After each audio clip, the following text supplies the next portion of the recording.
What's up, everybody, and welcome into Talkin Ball. It is officially mock draft season. Daniel Jeremiah dropped his first one. The Check the Mic guys are rolling theirs out, and that's always my signal that it's time to jump in. So today we're getting into my first mock of the cycle. It's going to be a 2-round mock with no trades, no smoke screens, just how I see the league right now based on team needs, player traits, and how front offices actually think. I'll be making at least one pick for all 32 teams. This will change. It always does. But you got to put a flag in the ground somewhere. So let's talk ball.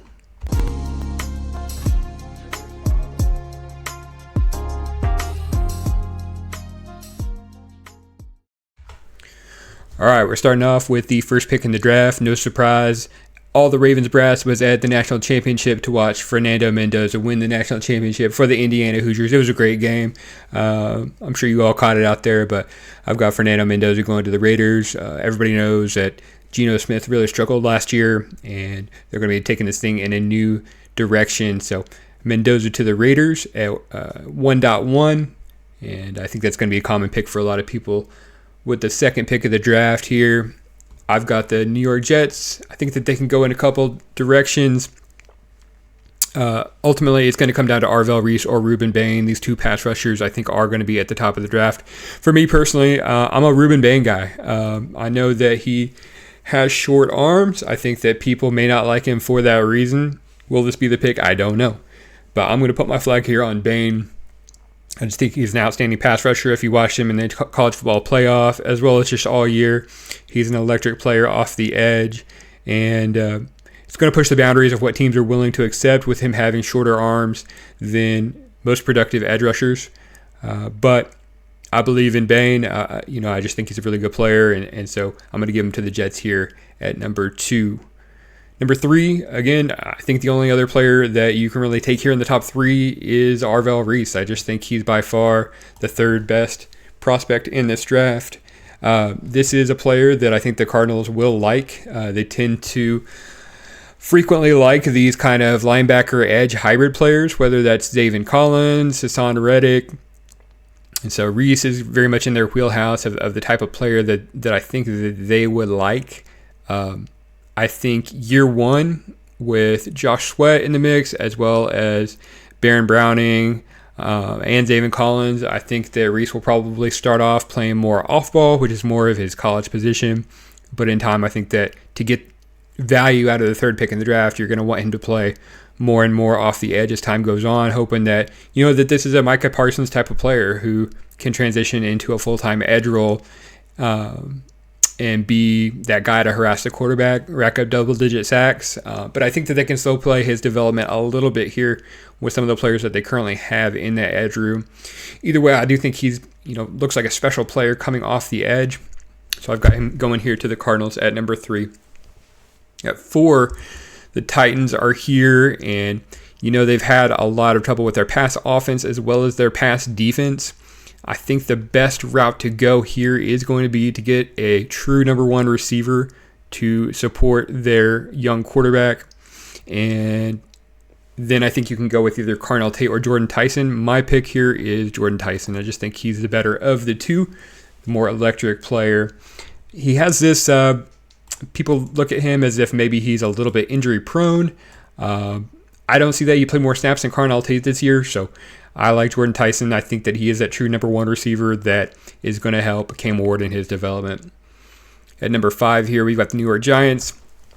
John Harbaugh in the house. I'm a Ravens fan, and so I'm looking forward to see what Harbaugh can do with this team. I think the Giants could go in a couple different directions here, but ultimately I chose to give them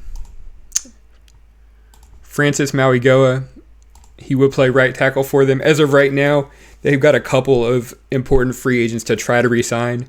Right tackle Jermaine Illuminor and corner Cordell Flott. In my opinion, if they can get these two guys back, it would be a really big deal for them.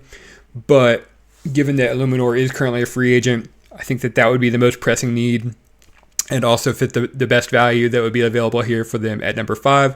Big right tackle out of Miami that helped them obviously get to the national championship, and I think that he would help their run game and also help to protect Jackson Dart, who needs to protect himself better, to be fair. But Mauigoa going here at 5 to the Giants. Number 6, Cleveland Browns. Tough team to mock for right here. No quarterbacks to take here. You've got Deshaun Watson. You've got some other young quarterbacks in the mix. I think, the whole interior of the offensive line is our free agents, but you can work on that later. Left tackle is something that you got to address as well. You really need 4 starters on the offensive line. You've got free agency and things like that. I think Carnell Tate would be something that you can't really get in free agency. A number 1 receiver just isn't going to be out there on the market. I think George Pickens will get franchised by the Cowboys, which, by the way, could turn ugly. I think that could be a contract dispute, as I think that they're going to eventually get an extension done, but that could linger on through free agency. It'll be interesting to watch. But Carnell Tate, I think, is another guy in this class who is probably a number 1 caliber receiver. And at number 6 overall, that's just something that you can't get in free agency. And so I think it would be a good pick here for the Browns. And they can look to address that offensive line later on. They've got a number of picks coming up here. All right, for the Commanders here at number 7, interesting spot. They really have very little off the edge.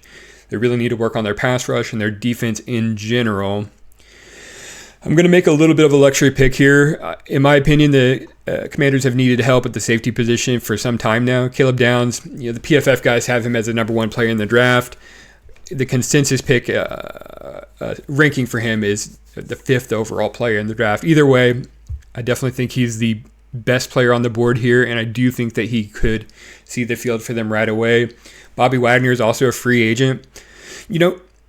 I don't think that linebacker or safety are the most important positions on your team, but these are the guys that tend to make the most plays, the most tackles for you. Caleb Downs can do it all, man. He can cover, he can tackle, he can play deep, he can play in the slot.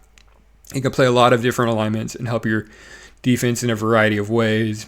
And so, this might be the best player in the draft. He's going at 7 just because, man, it's hard to pass on a good tackle or edge rusher or receiver. But I'm going to do it here for the Commanders. I'm going to go ahead and go with the safety. And it's a tough player to place in these mock drafts. It's going to be interesting to see where lots of people have Caleb Downs. I've got him going number 7 here to the Commanders, helping their defense out, helping Jaden Daniels hopefully get back to the playoffs and back into contention. At number 8, New Orleans Saints. Interesting team. They've actually gone offensive tackle in the last couple drafts with Talise Fuanga and Kelvin Banks Jr., who both look like good players. Tyler Shuck, it's kind of surprised me, looks pretty good at quarterback. And the other thing that surprised me about this team is their defense looks pretty good. Brandon Staley has actually whipped them into shape on the defensive side of the ball. What I thought was a really aging defense that we were going to be spending a lot of picks on rebuilding. Looks really good. In fact, their run defense was so strong. When I looked at the stats for their run defense, I had to double check it. I didn't believe it at first, but Demario Davis has been a stalwart on that side. Some of their young defensive line picks, guys like Chase Young, obviously he was a free agent addition, but Chase Young and their draft picks, their young players, have been really working out well on the defense. So that being said, I'm going to go ahead and make another luxury pick here back to back. I'm going to give them Jeremiah Love. So don't they have Alvin Kamara? Yeah, they sure do. And they can't really do anything with his contract, but he was the lowest graded running back in the league last year per PFF among 51 qualifying backs. And I just think that they need new blood in that running back room. They've got some guys like Audric Estime and Devin Neal that are kind of interesting players, but nobody that you can point to as being that workhorse back. And I think that they're going to want to keep phasing out Kamara, giving him less touches, as this may be his final year, I think, with his team and maybe in the league. So I think Jeremiah Love would, look, is this a team that's in cap trouble? Yeah, for sure.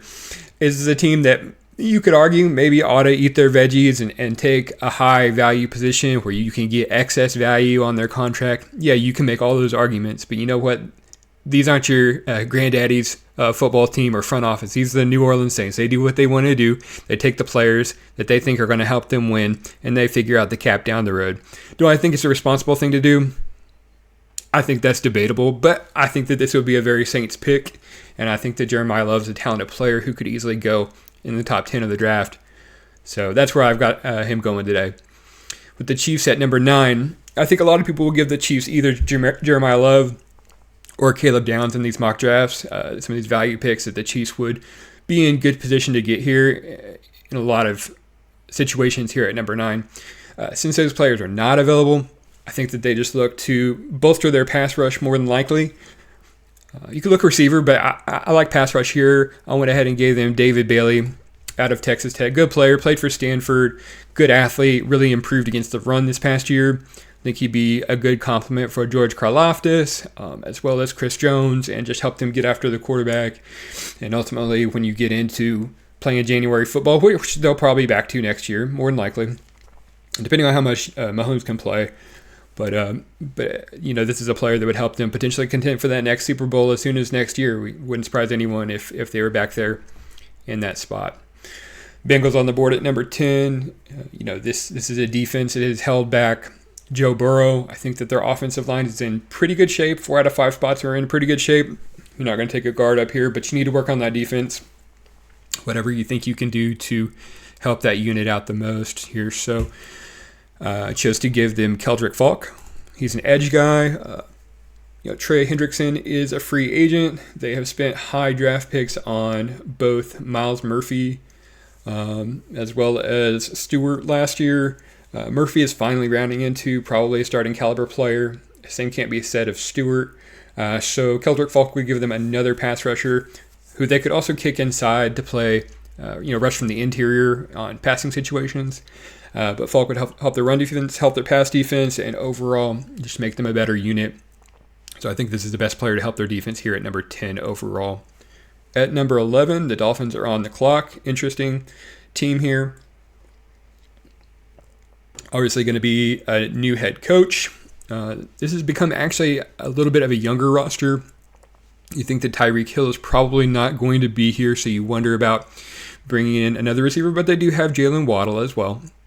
So I chose to go ahead and address their corner room, which was pretty miserable.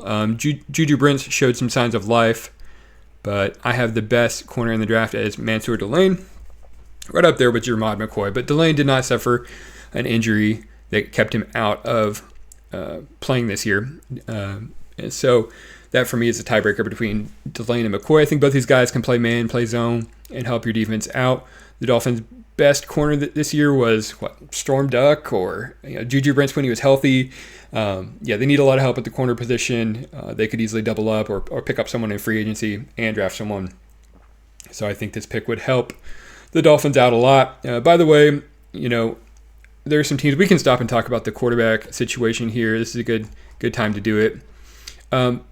I know that the Cardinals and Dolphins would like to move on from their quarterbacks. I don't think that they can afford to do so. I'm not going to get into the nuts and bolts of the money of it right now, but I think that they both need to try to ride it out one more year and try to make more responsible decisions down the road. Maybe next year they can choose to move on if they desire, but try to make it work.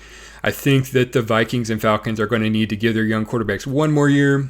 I think that the teams that will be shopping for quarterbacks in this draft are probably the Raiders, Jets, Browns, Steelers, so either draft or free agency for these teams. I think that the Rams could look at a young quarterback to groom behind Matthew Stafford. It's not necessary for them to do, obviously. If he's willing to come back and play another year, we don't know whether that's going to happen right now. Given that they didn't win the Super Bowl, it wouldn't surprise me if he came back and played again next year. So all that to say, I don't think that the Dolphins are actually in the quarterback market, although I think they might like to be. I just don't think that they'll be able to, unless the Cardinals and the Dolphins trade their quarterbacks for one another. But it's hard for me to see how they would currently get out from under those contracts. Okay, back to the Cowboys here at 12. Some different ways that they could go. Interesting situation. I think you could look at a linebacker, but corner's such a higher value position. Deron Bland is probably going to be one of your starters. They just cut Trevon Diggs. They drafted Savone Revel, but he graded out very, very poorly last year, and I don't think he's ready to start. So I think that they could easily go for Jermod McCoy. This is a player, yes, he's coming off an injury, but he had as good a tape as anyone in this class. Might very well be better than Delane. But just because, again, he's coming off this injury, I'm going to take him one pick after Delane to the Cowboys and I think be a day one starter for them. All right, pick 13 to the Rams. Tough team to draft for, obviously. Very successful team this year, so not a lot of weaknesses. not going to go for a quarterback here, but I think that they could go for a player like Spencer Fano. He would be a right tackle for them. So Rob Havenstein has been their right tackle for a long time. He's had injuries as of late. They've gotten good play out of Warren McClendon. That's kind of a underrated situation. It's really helped them to go far this year that he's played well for them. And so they might not need a player like this, but McClendon was a lower draft pick. They could easily see Fano as a guy that they wouldn't have to help as much in pass protection, might be able to get them more movement in the run game. And so ultimately Fano could be good value here for them at 13, just making them more able to release their tight ends into routes and not give chip help as much at right tackle. So Spencer Fano here to the Rams at 13. 14, Baltimore Ravens. So on the interior of the defensive line, let's just say the Ravens pass rush is the thing that needs help. More than anything else, the Ravens need pass rushers, and they've spent on edge rushers. They traded away Odafe Owe. They've got Mike Green. They've got a couple free agents there on the edge. It would be a little bit of a reach, I think, to go for Cassius Howell right here. But I think Peter Woods makes some sense. I don't love Peter Woods. Here's the thing. Nnamdi Madubuike signed a big extension, or Justin Madubuike signed a big extension a couple years ago. Unfortunately, he had a neck injury. It didn't play last year, and the team has not given any good news about that. There was someone on the Ravens subreddit claiming to be like a girlfriend of a player that said that Nnamdi Madubuike was already retired and living in Texas or whatever, which is plausible. That's where he's from. Unfortunately, I don't know if Madubuike is going to play again. So the Ravens extended Travis Jones. He's a nice player on the interior. But outside of that, there's like John Jenkins, who's a run stopper, who's like 35, 36 years old. And there's just no interior pass rush for the Ravens. So I think you could easily see them take the best pass rusher available for him here at 14. And in this situation, I have Peter Woods under that designation. Had a rough 2025, as did pretty much everyone associated with the Clemson program. But former five-star with the physical traits that you could see him being a good defensive tackle at the next level. So Peter Woods to the Ravens at 14. Number 15, Tampa Bay Buccaneers. Tough team. Had a tough year. I think the edge would be nice. I think at some point they would like to find more help off the edge. As Hassan Reddick is a free agent. I think they could go for a corner. Actually, I kind of like some of their young corners. I chose to address the linebacker position. Levante David continues to be a year-to-year free agent. Could they bring him back? Yeah. Could they use help outside of him? Also, yes. Sonny Styles is staring them in the face here as possibly the best player available. And good player, former safety from Ohio State, so he moves very well in coverage, but has become more and more comfortable at that linebacker position. And here in the middle of the first round, I think would be a good pick for the Bucs. Sonny Styles to the Bucs at 15. All right, number 16, New York Jets. Jets are one of the teams I listed as needing a quarterback. I think they could go out in free agency and try to fill that position. Free agents of note, I have Malik Willis, Aaron Rodgers, and Russell Wilson. I kind of don't know whether they would go for Malik Willis. They just signed a dual threat quarterback last year in Justin Fields. It didn't really work out well for them. I certainly don't think that they'll go back to the Aaron Rodgers experience. Could they go for Russell Wilson? Yeah, I think that they could sign him in the spring, and he would at least give them some level of competency. I think actually Russell Wilson is a little bit underrated. His numbers are better than probably most people think. They definitely should have won the game against the Cowboys. The Jets against the Cowboys. He had, I don't remember, I want to say he had like 450 yards passing or something ridiculous, but he had a good game. He probably should have won a game against the Cowboys this year. But the Jets need a long-term answer at the position. So I think this is time to go ahead and take Ty Simpson. PFF has him at 34. The consensus rating for him is 17.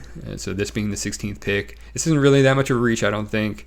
and you typically do have to reach for quarterbacks if you want one. Look, I like Ty Simpson. I thought that he was overrated when he was considered a top 5 pick. He struggled against Oklahoma and some of the other games down the stretch.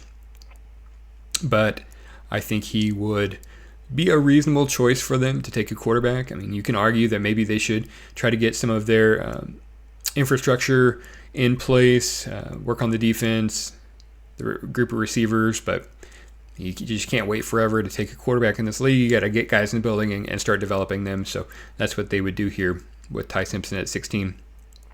Number 17, Detroit Lions, coming off of a rough year, down year for the Lions. Just thought they were a kind of average team. If you look at some of their metrics, they really did struggle a little bit in the trenches on both sides of the ball. They have very little at the edge position across from Aiden Hutchinson. So for that reason, I'm going to go ahead and give them Cassius Howell. I'm not sure everyone will have him, quite as high as 17, but this is a player I like a lot. I think he's got a good set of pass rushing moves off the edge, counter moves, a good, repertoire of things that he can use to get after tackles and set up different moves. So I think he's a guy that could come in and be productive from day one as an edge out of Texas A&M. So I think he'd be a good fit for the for the Lions here at 17. 18 here for the Vikings. The Vikings had a very good pass defense, but they don't actually have very many returning players in that group. Harrison Smith is a free agent, and also their corner group could use some work here. I'm going to go ahead and give them Avion Terrell.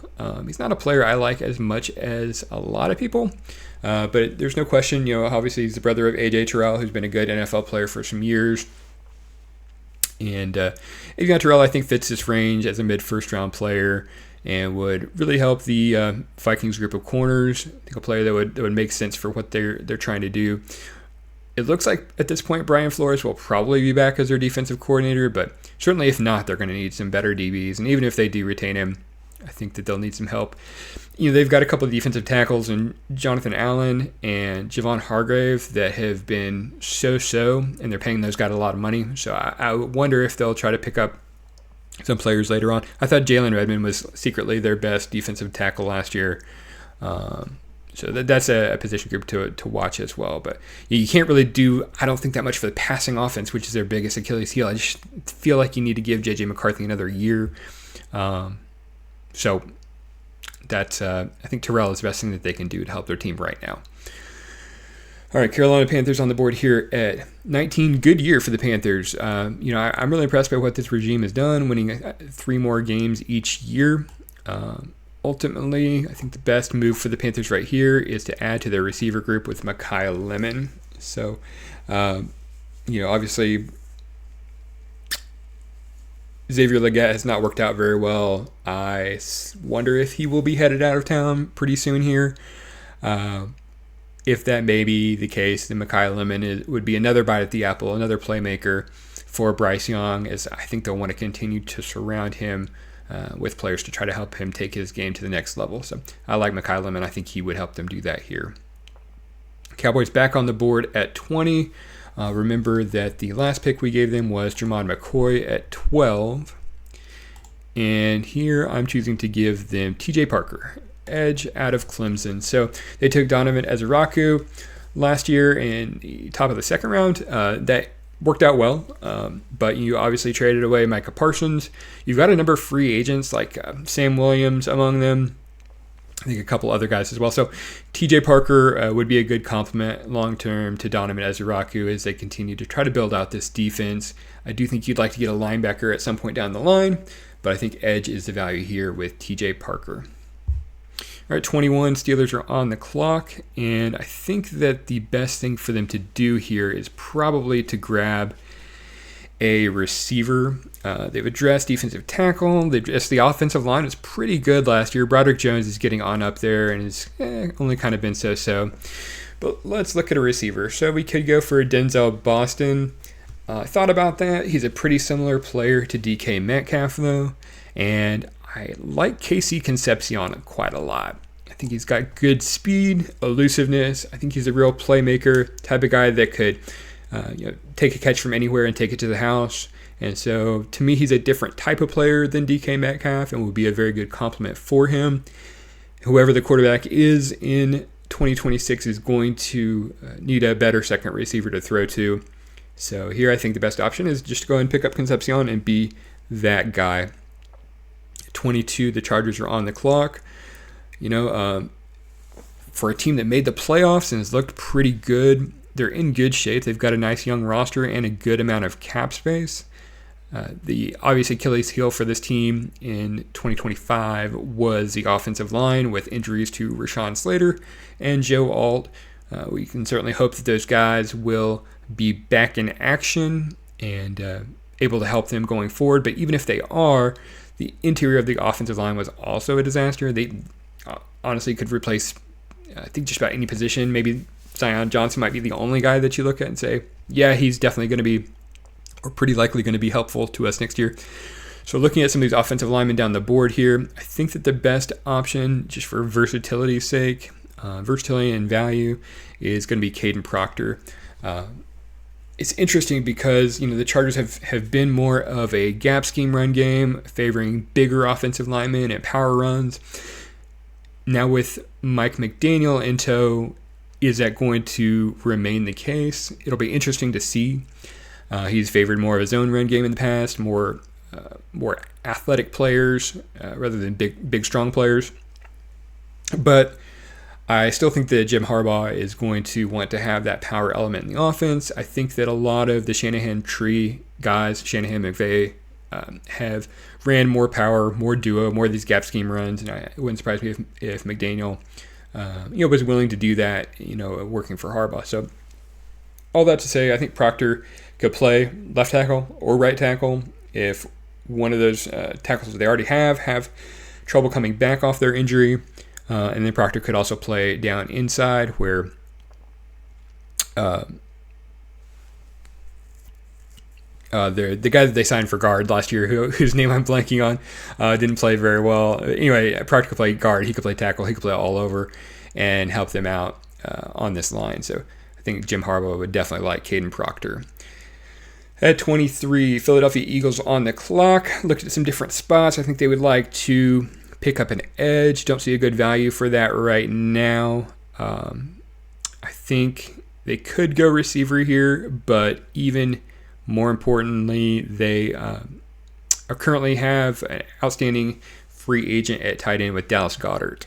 And Kenyon Sadiq is staring them in the face right here. 24 on the PFF big board, 18 on the consensus big board.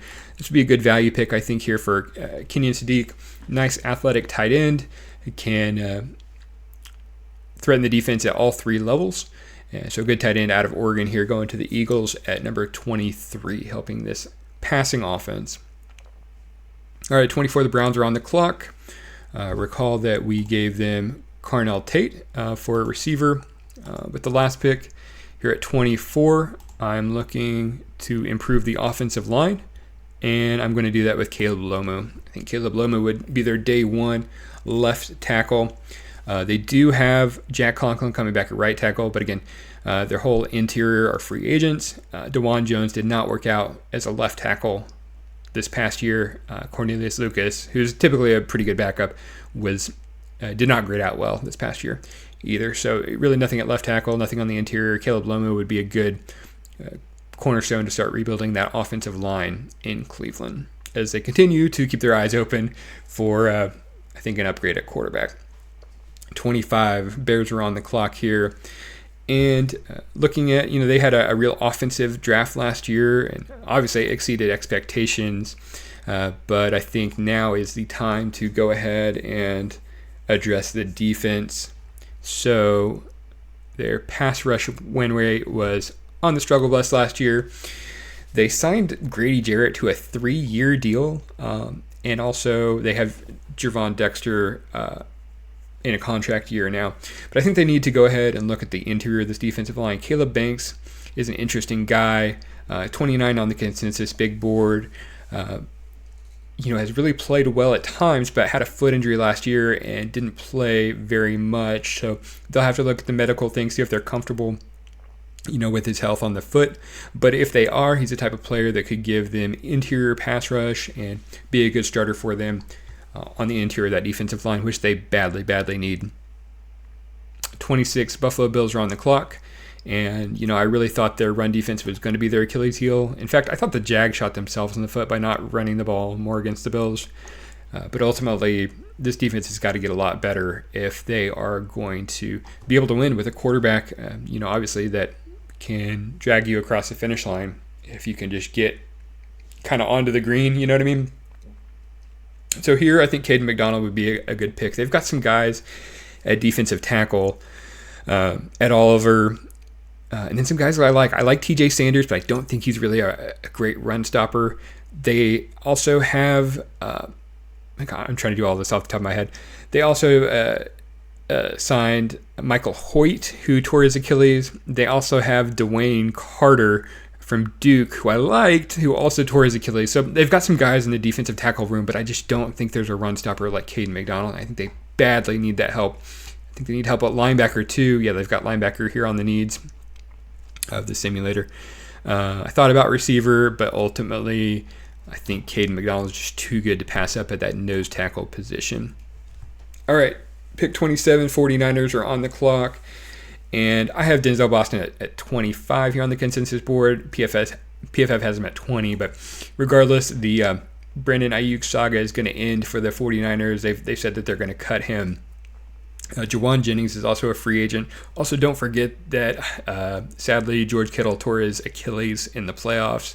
So a lot of receiving targets are not going to be back for 2026 currently. I think that they could do something in free agency to help themselves out at one of those spots. But I also think Denzel Boston would make a ton of sense here at the back end of the first round as a receiver out of Washington, a bigger guy, more of a possession style guy, more in the vein of, I think, of Jawan Jennings, as opposed to being a 3-level difference maker like Brandon Ayuk. But still a guy that would help them to rebuild that receiving core, hopefully. Hopefully, Ricky Pearsall can stay healthy. Jake Tondiff did impress me somewhat down the stretch, so maybe he can just be a starting tight end for you going forward. It'll be interesting to see what they do to address that skill group. Obviously, you have Christian McCaffrey, also able to catch probably 100 passes a year, or 100 targets at least. But Denzel Boston, I think, would help the 49ers pass game quite a lot. Texans at 28. This is a team that went far, but ultimately lost because of their offensive line. Let's give them the best offensive lineman on the board. And, Vega Ioane out of Penn State looks the part. This is a guy 320 plus pounds, people mover, also a good pass protector, and would really help their offensive line. I think getting some value here at 28 could easily go higher. Type of guy that the Chargers would have liked as well. But Ioane, I think, would help their most pressing issue, which is protection for C.J. Stroud. 29, the Rams are on the clock again. And one of the last plays of consequence of their season was Cooper Kupp running straight across the field and making a first down, and then subsequently drawing illegal contact or pass interference on another late first down. So a couple plays there that they could not cover. Kind of a slower player in Cooper Kupp. Hate to say it.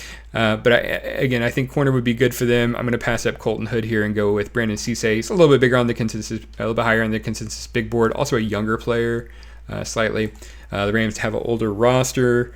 Anyway, I think both of those guys would be defensible. I went ahead and went with Cisse. They're from South Carolina at 29. It's been since 2019 since the Rams took a corner in the first 3 rounds. So I think it's high time for them to go ahead and add some talent to that group. They don't have much returning. It's just like Emmanuel Forbes, and I think they're going to cut Darius Williams. They didn't play him much down the stretch. So I think Cisse will help them to rebuild that corner room, along with probably some help in free agency. All right, pick 30, the Patriots were on the clock. I guess they haven't updated the simulator for conference championship weekend, so that's fine. I wrote my mock-up as if the Broncos were next, so I will say who I had the Patriots taking at 31, and then we'll go from there. Anyway, at 31, I had the Patriots addressing their edge rush here. Not with Akeem Mesidor, because he is very old. He's a good player, but he's a little bit old. I went ahead and skipped over him, went to R. Mason Thomas. A little bit of an undersized player off the edge, but a guy who I think would be a good outside linebacker. Harold Landry was good this past year, but has been run out of town in Tennessee for not being productive. And then Jennings is just a mid-round guy in a contract year. So R. Mason Thomas, I think, would give them a good third option, a good long-term option off the edge. Guy who has good juice, although he is a little bit undersized. So I had him going at pick 31, and then at 30, had the Broncos going with C.J. Allen. So they did sign Dre Greenlaw, and after some injuries, they were able to get him on the field and get some good play out of him. I really like C.J. Allen. I'm not a big fan of taking linebackers in the first round typically, but this is a guy who I do think has the type of athleticism that you would look for. And Alex Singleton is a free agent, so C.J. Allen I think would be, in short order probably their best linebacker, a position where they could use some help. 32, this is a pre-Super Bowl mock, so we're just going in based off of the betting odds that the Seahawks would be more likely to defeat the Patriots here. But if the Seahawks do have the 32nd pick, I went ahead and gave them Colton Hood. So Josh Jobe has played a lot of snaps for them in the secondary. And I think that they could use some help at this outside corner position across from Devon Witherspoon. So Colton Hood is a guy with first round grade, and I think would help them at that corner spot at 32. All right, so I've given 28 of 32 teams a pick so far. I'll go ahead and recap this whole thing once I get through the 2 rounds, but I'm going to breeze through round 2, try to go fast with some of these. So I'm just going to stop on the picks that are interesting, and then I'm going to stop for the last 4 teams, Indy, Atlanta, Green Bay, and Jacksonville, to make sure I spend a little bit of time on their picks as we go through. But yeah, again, going a little bit faster now, the Jets are going to go Christian Miller to help rebuild their defense. No Quentin Williams, but I think would help them to rebuild that unit. At 34, the Falcons would go for a Jennings Dunker as probably right tackle, but could also help them out at guard, a real people mover.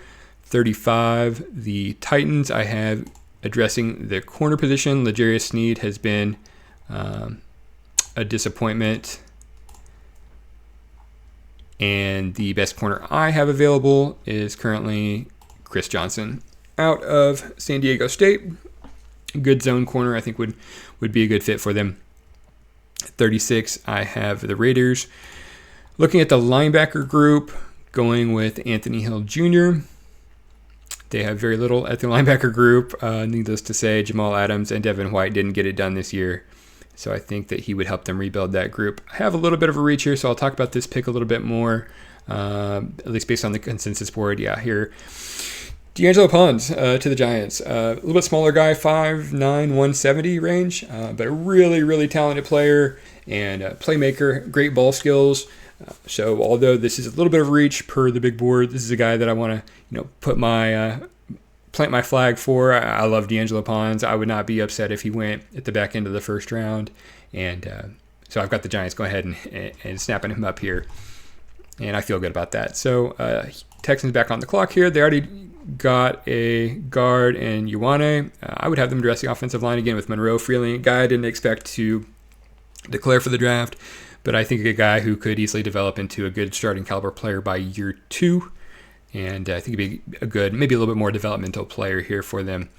At 38, 39, I've got the Browns going after a quarterback. It's Trinidad Chambliss. I don't have him this low. PFF has him at 66 on their board. I have him at 44 on the consensus board. Regardless, he's the most talented player available and wouldn't, I think, be too big of a reach to go ahead and bring someone in who's so much more talented than Shadur Sanders or Dylan Gabriel. So I think he would make sense here at 39. They're going to need to improve the infrastructure around him a lot. The defense is already really good. Hopefully they can get some interior offensive linemen and help him to be successful, along with, we gave them Carnell Tate, a receiver, in the first round. All right, Chiefs are on the board here at 40. In a couple ways that they could go here, I decided to look at another receiver. Marquise Brown is a free agent. They don't really have anyone big, so I gave them Chris Bell.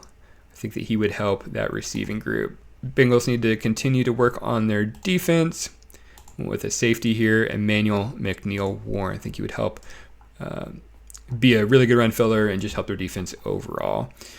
Saints on the clock. Dylan Radins was really bad on the offensive line. Emmanuel, I'm going to say Predniol, is available and is a really good guard who easily could have gone 10 picks higher than this. So I think the Saints would love to get him here at this spot. Miami took a corner earlier, Mansour Delane, but their corner room is bad enough that I'm going to give them another one. It's Keith Abney, the second good player, has transferred and played well everywhere he's been. Love Keith Abney. Jets here on the clock again. I'm going to give them a receiver to go across from Garrett Wilson, and it's going to be Chris Brazzell. I have him higher than I have him at 45 on the consensus board. Big, tall guy. Hard to say how guys are going to transfer out or translate out of the Tennessee offense, but I think Chris Brazzell would be a nice number 2 receiver for them here in the middle of the second round. Ravens back on the clock at 45. I have them going Akeem Mesidor, older player. So Mesidor and Romello Height are like 25 or going to be 25 over the summer. But Ravens took Peter Woods in the first round. Now taking Akeem Mesidor, I think, would immediately help their pass rush quite a lot and give Lamar Jackson a chance to hopefully win a playoff game. At 46, the Bucs are on the clock. Another team that I think is ready to contend and could use a veteran pass rusher, Romello Height. It is. I have him as the best player available in the edge group. I think he'd give them some good juice off the edge, and they need someone to complement Yaya Diaby. Again, Hassan Reddick is a free agent, and Chris Brazzell just hasn't really worked out yet. So Romello Height to the Bucs. All right, Indy making their first pick here. I'll spend a little bit more time on this. So they drafted Laiatu Latu, but Kwity Paye is a free agent, and he was a little bit underwhelming as a player in general. They have about the lowest pass rush win rate of any team in the league, so pass rush would be really nice. They could also use some offensive line help, potentially, so you could look at that. But I thought that the best player who made sense for them here was going to be LT Overton from Alabama. He could play edge for them, and then in pass rush situations, Grover Stewart could come off the field. Overton could kick down inside and rush the passer on the interior next to DeForest Buckner. So this is a bigger edge. He could rush off the edge or inside. JT Tuimoloau was on multiple occasions a healthy scratch this past year. He could still develop into a good player for them, but it hasn't happened yet. So Overton is a pick here at 47. At 48, by the way, the Colts could look at a receiver as well down the board. I shouldn't feel like the value was there with that pick. However, for the Falcons here at 48, I did decide to go with a receiver. You've got Kyle Pitts as a free agent. There's no tight end to really make up for that. But Zechariah Branch, I think, would fit the range here. It's a guy who could play in the slot. He could play out wide. He's more of a first and second level player, but I think he will test well, have good deep speed. I don't know how consistent he is as a deep threat, but I think that he could work that short to intermediate part of the field, be a good complement to Darnell Mooney and Drake London. And here in the second round would be a nice pick for their offense to try to give their young quarterback a better chance to be successful. All right, here at 49, the Vikings are back on the clock, and Harrison Smith retired, so I think they would love to get Dylan Thieneman here. I see him as a very similar player to Harrison Smith. Nice cerebral safety who can be a good playmaker for them. Lions are on the clock, and they have a lot of free agents on the interior of their defensive line. Lee Hunter would be a good pick to make up for that. DJ Reader and Roy Lopez have expiring contracts. Carolina here, I think there's some value on this board at safety. A couple of guys that could easily be going pretty soon here. AJ Halsey, I think, would be a nice pick to help the back end of their defense. Green Bay is on the board at 52. Sheed Walker is a free agent at left tackle. You can go out here and get Caleb Tiernan and add to that group. The Packers do a great job of drafting offensive linemen in all 7 rounds and developing them into guys who are versatile and can play different spots. And so I think Tiernan would be a nice Midwestern guy who would fit in well with what they like to do and could potentially start at left tackle in year 1. And if not, just be a nice developmental piece for that unit as they look to get a little bit better in their pass protection for Jordan Love. That is the Packers' first pick in this draft. Steelers at 53 do not currently have a quarterback, and there is one that fits the range here. I think Garrett Nussmeier could easily be a late second or third round pick. Son of the Saints offensive coordinator, Doug Nussmeier, who's been a quarterback coach and OC, pro and college for a long time. So coach's kid, had some injuries, really thought gutted out a lot of games this year, showed his toughness, wasn't the most productive, definitely made some plays that make you scratch your head this year. Obviously the LSU coach got fired, Brian Kelly. Part of that is that the quarterback didn't play well enough. But with that being said, he is a guy that fits this range, and the Steelers are still looking for that long-term guy at the position with a new coach in tow. I think that Mike McCarthy would probably like to work with a kid like this, and so I think Nussmeier would make sense to the Packers here at 53. To the Steelers here at 53. It's McCarthy. 54. Eagles on the clock here. Got 10 more picks left. Eagles would love to pick up an edge rusher. They brought Brandon Graham out of retirement when Zadarius Smith retired.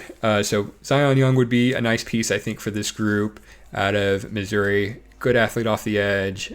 I just think that he would be a good part of their edge rush rotation. All right, Chargers selected Caden Proctor, yes, previously. However, I still think that they could use more help for their offensive line. And I'm going to give them a guy that could play inside, could play outside, and just loves kicking butt, and that is Isaiah World. I think that Jim Harbaugh would take a look at Isaiah World and just really love his game. He could be a guard, he could be a tackle. He's a little bit wild. His technique can use some coaching up, but this is a guy who would really help protect Justin Herbert and on top of that, really help their run game to generate movement. So Isaiah World, Chargers 55. 56, Jaguars, first pick here on the clock. And this is a team that exceeded expectations this year. The run stop win rate was low, but the run defense wasn't too bad despite that. There's no one that I currently want to give them a defensive tackle, but their starting running back is a free agent. And so I'm going to go ahead and give them Jonah Coleman out of Washington here at 56 to be their new running back. 57, Bears are on the clock, and Jaquan Brisker is a free agent. Kamari Ramsey would be a nice safety to replace him out of USC. 49ers back on the clock here at 58. Really love this pick. A player that I let slip longer than I probably ought to. I love Elijah Surratt. To me, he is Amon-Ra St. Brown, part 2. Guy who can play in the slot. He's not going to run really fast. He's not going to wow you with his speed, but a really nice possession receiver, and I think would fit so well in what the 49ers want to do and eat up so many targets. And so now we've given them Denzel Boston and Elijah Surratt, and I think that would really help their passing game going into 2026 and beyond. 59, Texans back on the clock, and I chose to go ahead and address the trenches with a defensive tackle. Big Citrus, Dominique Orange, profiles as a nose tackle type of player. Sheldon Rankins is a free agent. They really did well to find Tommy Togiai, who's a really good, led the league in run stop win rate percentage. But Dominique Orange would help their interior defensive tackle rotation. And Big Citrus here at 59. Bills at 60. Have a couple of free agents on their offensive line, so I'm going to go ahead and on their interior. So I'm going to go ahead and grab them Chase Bisontis at guard to replace David Edwards. 61 Rams could use a better third receiver, so I'm going to give them Jacoby Lane out of USC to go along with Devontae Adams and Puka Nacua. 62 Patriots. Let's see here. I have 62 as the Broncos. Yeah. I went ahead and gave them a linebacker, Jake Golday.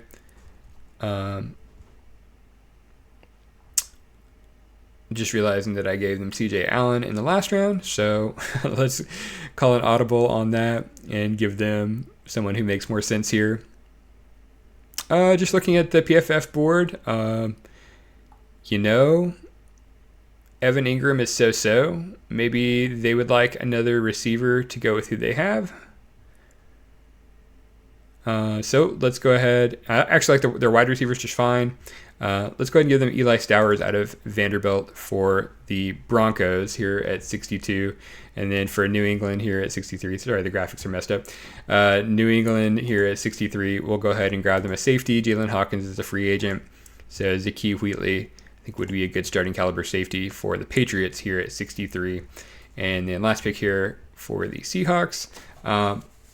Rashid Walker is Rashid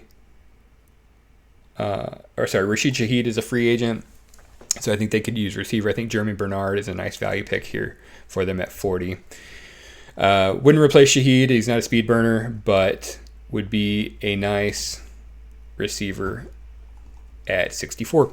All right, so first round here of this mock draft. Let me see if I can. Yep. I'll just kind of scroll this slowly. Let me know what you think about this mock. And let me scroll down to the second round here. Do I get the second round? Yeah, here we go. Round 2.